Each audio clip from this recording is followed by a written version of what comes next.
నమస్కారం టీవీ8 న్యూస్ కి స్వాగతం. హెడ్లైన్ చూద్దాం.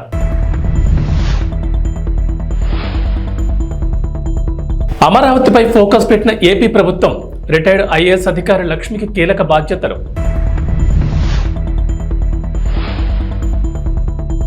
తెలంగాణ సీఎం సంచలన వ్యాఖ్యలు, బీఆర్ఎస్ మనుగడ కష్టమంటున్న రేవంత్.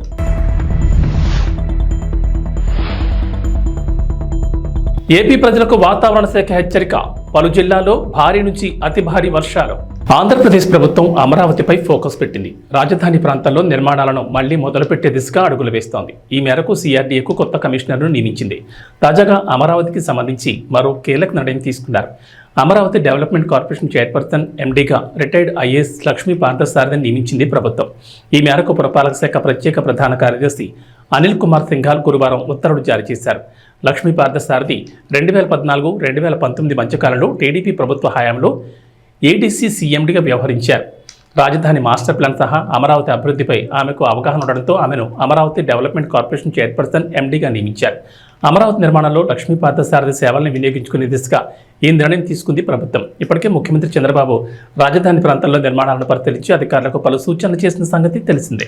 గురువారం ఢిల్లీలోని తన నివాసంలో మీడియాతో చిట్చాట్లో ముఖ్యమంత్రి రేవంత్ రెడ్డి మాట్లాడారు. ఏపీ ఎన్నికల్లో టీడీపీ విజయం, జగన్ ఓటమి, చంద్రబాబు నాయుడు పోరాటం, మాజీ సీఎం కేసీఆర్ పార్టీ, బీఆర్ఎస్ మనుగడ సహా అనేక అంశాలపై ఆయన స్పందించారు. కేసీఆర్ రాజకీయంగా నిలదొక్కుకోవడం కష్టమని, ఆయన హరీష్ రావు ట్రాప్లో పడ్డారని ఆరోపించారు. కేసీఆర్ లేకుంటే తన సొంత లైన్ తీసుకోవచ్చని హరీష్ ఎదురు చూస్తున్నారని సీఎం వ్యాఖ్యానించారు. 2019 ఎన్నికల్లో టీడీపీకి 23 సీట్లు వచ్చినా చంద్రబాబు నాయుడు కోర్ రాజకీయాలను వదలకుండా పోరాడారని, అందుకే ఆయన మళ్లీ గెలిచి సీఎం అయ్యారని గుర్తు చేశారు. చంద్రబాబు నాయుడుతో పోల్చుకుంటే జగన్ ఎంత, అయినా ఆయన ప్రతిపక్ష నేతగా పనిచేశారని అన్నారు. వైఎస్ఆర్ కాంగ్రెస్ పార్టీ నేతలు తిట్లు చేసే వ్యాఖ్యలను తట్టుకుని పోరాటం చేశారు. కానీ ఏనాడు చంద్రబాబు కోర్ ఏరియాను వదిలిపెట్టలేదని పేర్కొన్నారు. కానీ ఇక్కడ కేసీఆర్ మాత్రం ఆ పని చేయడం లేదని, హరీష్ రావు ఆ పని చేయించడం లేదన్నారు. కేసీఆర్ హేతుబద్ధంగా ప్రవర్తిస్తేనే బీఆర్ఎస్ మనుగడ సాధించగలదని, పార్టీ బదిలితే కేసీఆర్, తర్వాత కేటీఆర్, కవిత ఉంటారన్నారు. అందుకే బీఆర్ఎస్ అంతం కావాలని కోరుకున్న వారిలో మొదటి చివరి వ్యక్తి హరీష్ రావుని ఆరోపించారు. ఈటల రాజేందర్, నరేంద్ర, విజయశాంతులను హరీష్ రావు గెంటించారని సంచలన వ్యాఖ్యలు చేశారు.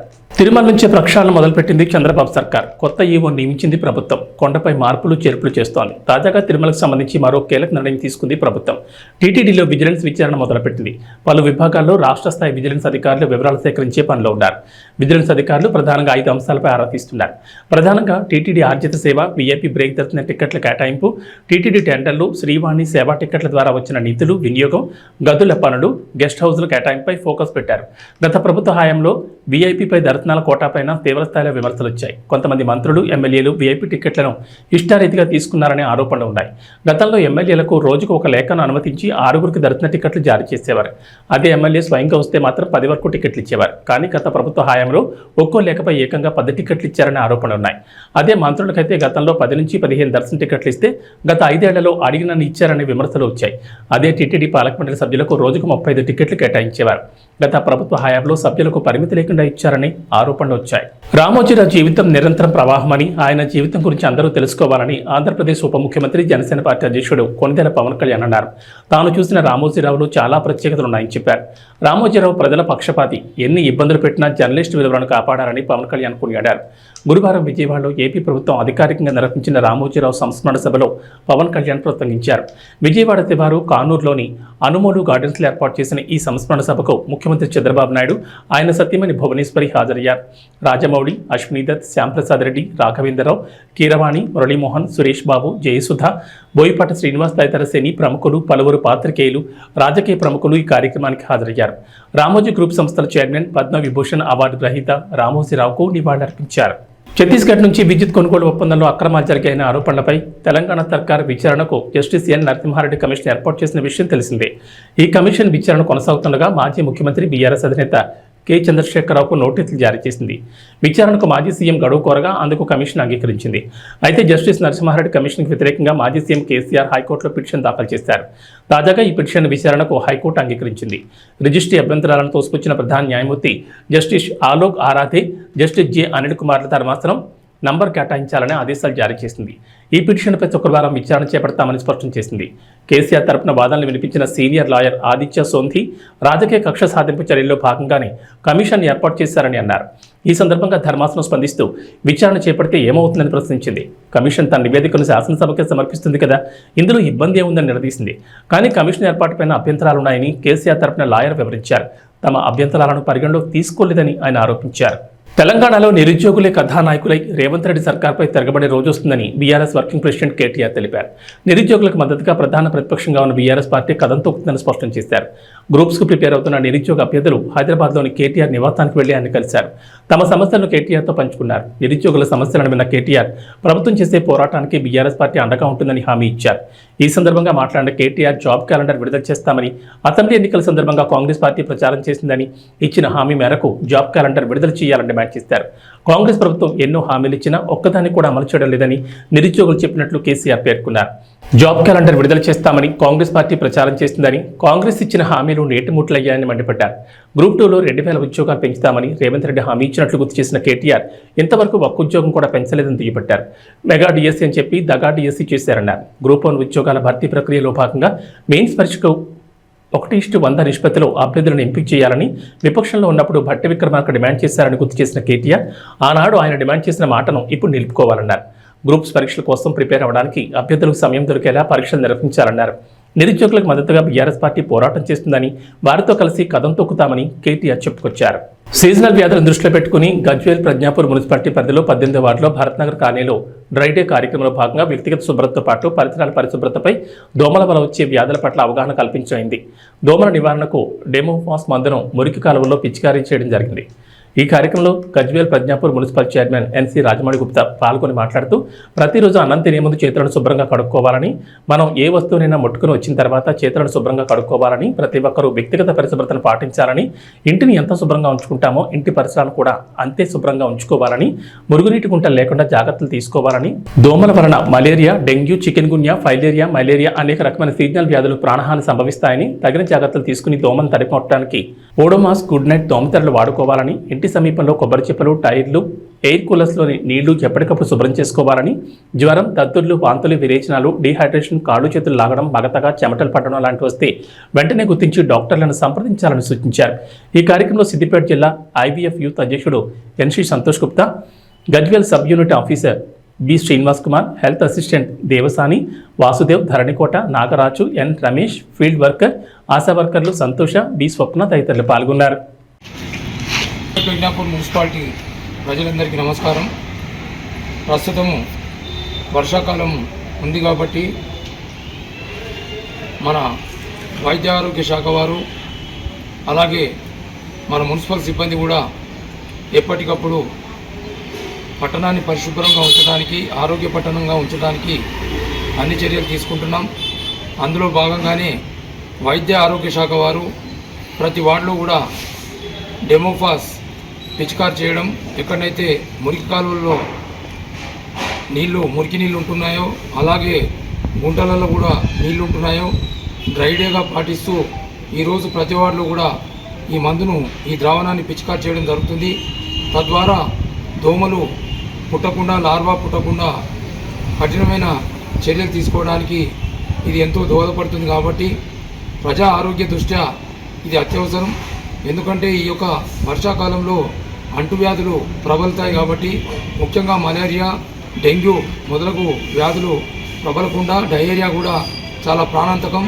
అందుకే ఈ వ్యాధులు రాకుండా ఇటువంటి చర్యల భాగంగా ఈరోజు 18వ వార్డులో కూడా ఈ యొక్క ద్రావణాన్ని పిచికారు చేయడం జరిగింది. గత వారం రోజులు కూడా వైద్య ఆరోగ్య శాఖ వారు ముఖ్యంగా ఈ చిగురుపల్లి పిఎస్సి అలాగే మన గజ్వేల్ పట్టణ ఆరోగ్య శాఖ వారు కూడా అన్ని చర్యలు తీసుకుంటున్నారు. మా మున్సిపల్ శాఖ వారు కూడా మా మున్సిపల్ సిబ్బంది కూడా ఎప్పటికప్పుడు డీసిల్టేషన్ చేస్తూ ఎక్కడ కూడా నీళ్లు నిలవకుండా మనం ఉంచడానికి అన్ని జాగ్రత్తలు తీసుకుంటున్నాం.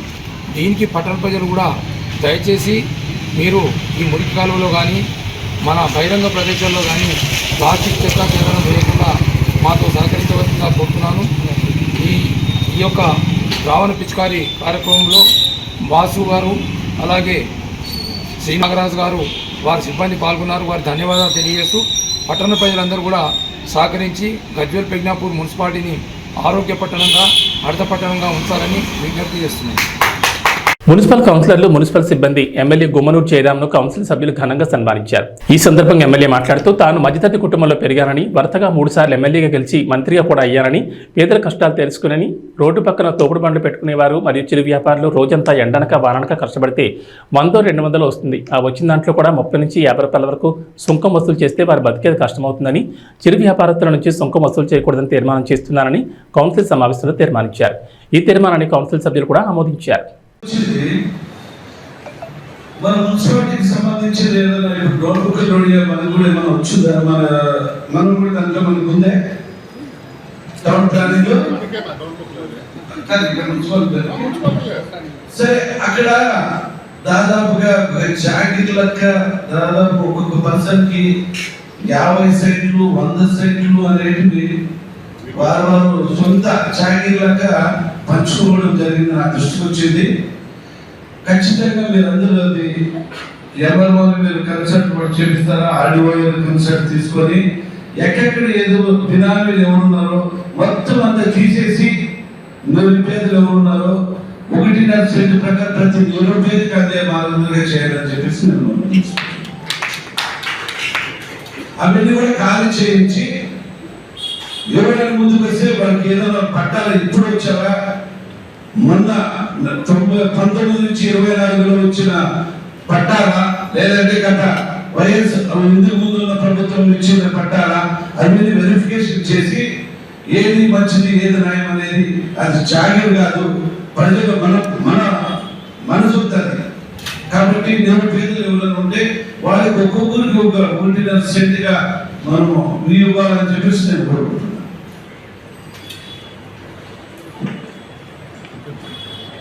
ప్రకాశం జిల్లాలో ప్రజా సమస్యల పరిష్కారానికి అధిక ప్రాధాన్యత ఇస్తామని జిల్లా కలెక్టర్ తమీం అన్సారియా తెలిపారు. శ్రీకాకుళం జిల్లా మున్సిపల్ కమిషనర్గా పనిచేస్తూ పదోన్నతిపై ప్రకాశం జిల్లా 38వ కలెక్టర్గా నియమితులైన ఆమె గురువారం ఉదయం ప్రకాశం భవన్లో బాధ్యతలు చేపట్టారు.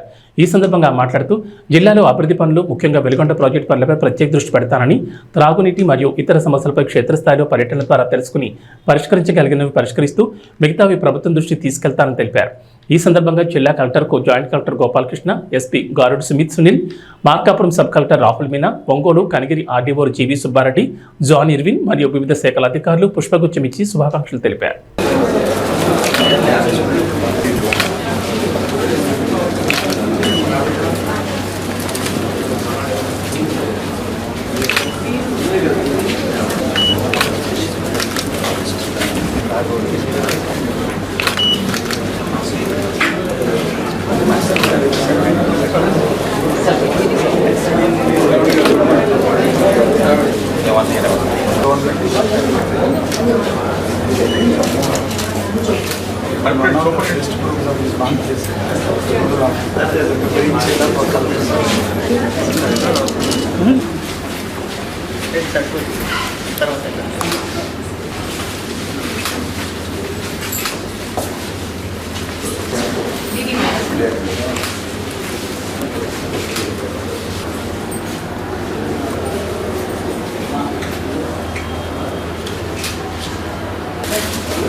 12 years సంస్థ. Doctor Sheikh Shaji is vice president. అందరికీ నమస్కారాలు. ఈరోజు నేను ప్రకాశం డిస్ట్రిక్ట్ కలెక్టర్గా బాధ్యతలు తీసుకోవడం జరిగింది. మొదటిగా జిల్లాలో పబ్లిక్ గ్రీవెన్స్ రిడ్రెసల్ సిస్టమ్ మీద ఎక్కువ ఫోకస్ పెడతాము. వచ్చే ప్రతి ఒక్క కంప్లైంట్స్, ప్రాబ్లమ్స్, దెన్ గ్రీవెన్స్ ఏదైనా దాన్ని సీరియస్గా తీసుకుని టైమ్లీ దెన్ క్వాలిటీ డిస్పోజల్ మీద ఫోకస్ పెడతాము. రెండోది, జిల్లాలో జరుగుతున్న జిల్లా అభివృద్ధి పనులు, స్పెసిఫిక్గా Veligonda project periodic review mechanism, monitoring mechanism ద్వారా వేగవంతం చేసి పూర్తి చేయడానికి ప్రత్యేక దృష్టి పెడతామని చెప్తున్నాను. అదేవిధంగా జిల్లా స్పెసిఫిక్ ప్రాబ్లమ్స్ ఏదైనా, స్పెసిఫిక్గా ఇక్కడ డ్రింకింగ్ వాటర్ ప్రాబ్లమ్స్ ఉంది అని విన్నాను. ఇది తప్ప ఇంకా ఏమేమి ఇష్యూస్ ఉన్నాయి దాన్ని తెలుసుకోవడానికి ఎక్కువగా ఫీల్డ్ విజిట్, ఫీల్డ్ ఇన్స్పెక్షన్ ద్వారా పూర్తి అవగాహన తీసుకుని దానికి కూడా ఒక పర్మనెంట్ సొల్యూషన్ వచ్చే విధంగా జిల్లా స్థాయిలో ఏ ప్రాబ్లమ్స్ మనము సాల్వ్ చేయగలుగుతామో దాన్ని జిల్లా స్థాయిలో మిగతా వాటిని ప్రభుత్వం దృష్టికి తీసుకొచ్చి పర్మనెంట్ సొల్యూషన్ ఇవ్వడానికి మనం అన్ని చర్యలు తీసుకుంటాము. అదేవిధంగా జిల్లాలో sanitation, health, education, skill development, women empowerment మీద ఫోకస్ పెట్టి జిల్లాలో హ్యూమన్ డెవలప్మెంట్ ఇండెక్స్ని పెంచి ప్రభుత్వం ద్వారా అమలు చేస్తున్న అన్ని పథకాల్ని మన జిల్లాలో ట్రాన్స్పరెంట్గా, ఎఫిషియెంట్గా ఇంప్లిమెంట్ చేసి మన జిల్లాని మన స్టేట్లోనే మొదటి స్థాయిలో నిలబడడానికి అన్ని రకాల ప్రయత్నం చేయడం జరుగుతుంది. దానికి మీ అందరి జిల్లా ప్రజలందరూ, ప్రజా ప్రతినిధులు, ఎన్జిఓస్, సివిల్ సొసైటీ, మీడియా మిత్రులు మీ అందరూ సపోర్ట్ మరియు కోఆపరేషన్ ఉంటుంది అని ఆశిస్తూ, అదేవిధంగా ప్రజలు కూడా, మన ప్రకాశం డిస్ట్రిక్ట్ ప్రజలకు వారికి ఏదైనా సమస్యమైనా జిల్లా అభివృద్ధిలో వారి యొక్క సలహాలు, సూచనలు ఏదైనా ఎప్పుడైనా నాకు డైరెక్ట్గా కాంటాక్ట్ చేసి ఫోన్ ద్వారా, మెసేజెస్ ద్వారా, WhatsApp, email, then social media ద్వారా డైరెక్ట్గా నాకు కాల్ చేసి తెలియచేయవచ్చు. ప్రజల కోసం ఎప్పుడు కూడా 24/7 అందుబాటులో ఉంటామని ఈ సందర్భంగా తెలియజేస్తూ సెలవు తీసుకుంటున్నాను. పాన్ ఇండియా స్టార్ ప్రభాస్ నటించిన కల్కి 2898 ఏడి చిత్రం ఆడియన్స్ ను విపరీతంగా ఆకట్టుకుంటోంది. ముఖ్యంగా సినిమా క్లైమాక్స్ లో ప్రభాస్ కి ఇచ్చిన ఎలివేషన్ అయితే వేర్ లెవెల్లో ఉంది. ఇక విజువల్స్ ఊహించని అతిథి పాత్రలతో సినిమాను మలిచిన తీరుకి ఆడియన్స్ ఫిదా అయిపోతున్నారు. అయితే సినిమాలో కనిపించిన ప్రతి పాత్రలో ఎవరు నటించారనేది ఆడియన్స్ తెలుసు. కానీ శ్రీకృష్ణుడి పాత్రలో నటించింది ఎవరా అని సోషల్ మీడియాలో తెగ వెతుకుతున్నారు నెటిజన్లు. ఎందుకంటే సినిమాలో కురుక్షేత్రం బ్యాక్ డ్రాప్ లో సాగే సన్నివేశాల్లో కృష్ణుడి ముఖాన్ని చూపించలేదు. దీంతో ఈ క్యారెక్టర్ చేసింది ఎవరు అనేది ఆడియన్స్కి తెలియలేదు. అయితే తాజాగా ఈ పాత్ర చేసింది ఎవరు అనే దానిపై క్లారిటీ వచ్చింది. కల్కిలో కృష్ణుడి పాత్రను ప్లే చేసింది దాని అంటూ తమిళ నటుడు కృష్ణకుమార్ సోషల్ మీడియాలో పోస్ట్ చేశారు. ఇంత గొప్ప క్యారెక్టర్ తనకి రావడం చాలా సంతోషాన్ని ఇచ్చిందన్నారు. ఇక చాలా మంది సెలబ్రిటీలు ఈ పాత్రపై ఇచ్చిన ప్రశంసలను కూడా పోస్ట్ చేశారు. పేరుకి తమిళ నటుడైన కృష్ణకుమార్ తెలుగు ప్రేక్షకులకు పరిచయమే. హీరో సూర్య బ్లాక్ బస్టర్ సినిమా సురారే పొట్రు తెలుగులో ఆకాశమే హంగి హద్దురా పేరుతో 70 ఇక్కడ కూడా హిట్ అయింది. ఇందులో సూర్యకి స్నేహితుడిగా నటించారు కృష్ణకుమార్. అలానే ధనుష్ మారంలోనూ కీలక పాత్ర పోషించారు. మొత్తానికి ఫేస్ చూపించకపోయినా తన బాడీ లాంగ్వేజ్తో శ్రీకృష్ణుడి పాత్రలో అద్భుతంగా నటించారు కృష్ణకుమార్. ఇక ఈ చిత్రంలో కెమియోలకి సూపర్ రెస్పాన్స్ వస్తోంది. అర్జునుడి పాత్రలో విజయ్ దేవరకొండ ఆకట్టుకున్నారు. అలానే దుల్కర్ సల్మాన్, రాజమౌళి, ఆర్జీవి, ఫరియా, అనుదీప్ ఇలా చాలా మంది ఇందులో అతిథి పాత్రలో కనిపించడం విశేషం. వీళ్ళంతా ఎక్కువసేపు స్క్రీన్ మీద కనిపించకపోయినా వీళ్ళు వచ్చినప్పుడు థియేటర్లో గట్టిగానే విజిల్స్ పడ్డాయి. ఇక సినిమాపై సినీ ప్రముఖులు కూడా ప్రశంసలు కురిపిస్తున్నారు. ఇప్పటికే డైరెక్టర్ రాజమౌళి సహా పలువురు ఈ చిత్రాన్ని మెచ్చుకున్నారు. అలాగే మెగాస్టార్ చిరంజీవి కూడా సినిమాపై స్పెషల్ పోస్ట్ పెట్టారు. మైథాలజీని సైన్స్ ఫిక్షన్కి ముడిపెడుతూ చిత్రాన్ని అద్భుతంగా మలిచారని చిరు అన్నారు. వైజయంతి మూవీస్తో పాటు డైరెక్టర్ నాగ్ అశ్విన్, కాస్టింగ్ అందరికీ శుభాకాంక్షలు తెలియజేశారు. T20 వరల్డ్ కప్ 2024లో భారత్ ఫైనల్కు చేరింది. సెమీఫైనల్లో డిపెండింగ్ ఛాంపియన్ ఇంగ్లాండ్ను మట్టి కరిపించింది. వర్షం ఆటంకం కలిగించిన ఈ మ్యాచ్లో టాస్ ఓడి ముందు బ్యాటింగ్ చేసిన భారత్ రోహిత్ శర్మ 39 బంతుల్లో 57, సూర్యకుమార్ యాదవ్ 36 బంతుల్లో 47తో రాణించడంతో 20 ఓవర్లలో 7 వికెట్ల నష్టానికి 171 పరుగులు చేసింది. బ్యాటర్లకు సవాల్ విసిరిన గయానా పిచ్ మీద ఓ 6 బాది ఊపు మీద కనిపించిన కోహ్లీ కాసేపటికి అవుట్ కాగా పంత్ కూడా తక్కువ స్కోర్కే వెనుదిరిగాడు. అయినా captain Rohit Sharma class innings ఆడడం, సూర్య సత్తా చాటడంతో భారత్ మెరుగైన స్కోర్ సాధించింది. హార్దిక్ పాండ్యా 13 బంతుల్లో 23, రవీంద్ర జడేజా 9 బంతుల్లో 17, అక్షర్ పటేల్ 6 బంతుల్లో 10, ఆఖర్లో ఓ చేయి వేశారు. కఠినమైన పిచ్ మీద ఇంగ్లాండ్ బ్యాటర్లు తేలిపోయారు. అక్షర్ పటేల్, కుల్దీప్ యాదవ్ చెరో 3 వికెట్లు తీయగా బుమ్రా 2 వికెట్లు పడగొట్టాడు. దీంతో ఇంగ్లాండ్ 16.4 ఓవర్లలో 103 పరుగులకే ఆల్అౌట్ అయింది. బట్లర్ 15 బంతుల్లో 23, హ్యారీ బ్రూక్ 19 బంతుల్లో 25, లివింగ్స్టోన్ 11, ఆర్చర్ 21 మాత్రమే ఇంగ్లాండ్ జట్టులో 2 అంకెల స్కోర్ దాటారు. మిగతా బ్యాటర్లంతా చేతులు చేసిన పిచ్ మీద తన క్లాస్ను, స్కిల్ను ఉపయోగించిన రోహిత్ శర్మ అలవోకగా షాట్లు బాదాడు. 2022 సెమీఫైనల్లో ఇంగ్లాండ్ చేతిలో ఓటమికి ప్రతీకారం తీర్చుకున్నాడు. బహుశా ఈ విషయమే గుర్తొచ్చిందేమో. మ్యాచ్ గెలిచిన తర్వాత కెప్టెన్ భావోద్వేగానికి లోనయ్యాడు. డ్రెస్సింగ్ రూమ్ బయట కూర్చోలో కూర్చున్న రోహిత్ శర్మ మిగతా భారత ఆటగాళ్లంతా డ్రెస్సింగ్ రూమ్లోకి వెళ్తుండగా కోహ్లీ తన దగ్గరకు రాగానే భావోద్వేగాన్ని ఆపుకోలేకపోయాడు. ముంజేతిలో ముఖాన్ని దాచుకుని కనిపించాడు. ఇక ఫైనల్లోనూ సౌత్ ఆఫ్రికాపై టీమిండియా గెలిస్తే ఐసీసీ ట్రోఫీ సాధించడం కోసం ఎంతో కాలంగా ఎదురుచూస్తున్న రోహిత్ నిరీక్షణకు తెరపడుతుంది. అప్పుడు రోహిత్ ఒక్కడికి అళ్లలోనే కాదు, కోట్లాది మంది భారతీయుల కళ్ళు కూడా సంతోషంతో చెమ్మగిలుతాయి అనడంలో ఎలాంటి సందేహం లేదు. ఇక వాతావరణ విషయానికి వస్తే ఏపీలో అతి భారీ వర్షాలు కురుస్తాయంటోంది వాతావరణ శాఖ. తూర్పు మధ్య బంగాళాఖాతంలో ఉపరితల ఆవర్తనం ఏర్పడింది. అలాగే రుతుపవనాలు కూడా రాష్ట్రమంతటా విస్తరించాయి. దీంతో వర్షాలు ఊపందుకున్నాయి. ఇవాళ అల్లూరు సీతారామరాజు జిల్లా, తూర్పుగోదావరి జిల్లా, కాకినాడ జిల్లా, ఏలూరు జిల్లాలో అతి భారీ వర్షాలు, అనకాపల్లి జిల్లా, డాక్టర్ బిఆర్ అంబేద్కర్ కోనసీమ జిల్లా, కృష్ణా జిల్లా, ఎన్టీఆర్ జిల్లా, పార్వతీపురం మన్యం జిల్లా, శ్రీకాకుళం జిల్లా, పశ్చిమ గోదావరి జిల్లాలో భారీ వర్షాలు పడతాయని ఐఎండీ అంచనా వేస్తోంది. శ్రీకాకుళం, విజయనగరం, పార్వతీపురం మన్యం, అల్లూరు సీతారామరాజు, విశాఖపట్నం, అనకాపల్లి, కాకినాడ, డాక్టర్ బిఆర్ అంబేద్కర్ కోనసీమ, తూర్పుగోదావరి, పశ్చిమ గోదావరి, ఏలూరు, కృష్ణా, ఎన్టీఆర్, గుంటూరు జిల్లాలో అక్కడక్కడ పిడుగులతో పాటు తేలికపాటి నుంచి ఓ మోస్తరు వర్షాలు కురిసే అవకాశం ఉందంటుంది వాతావరణ శాఖ. హెవీ బులెటిన్ విశేషాలు. నమస్కారం.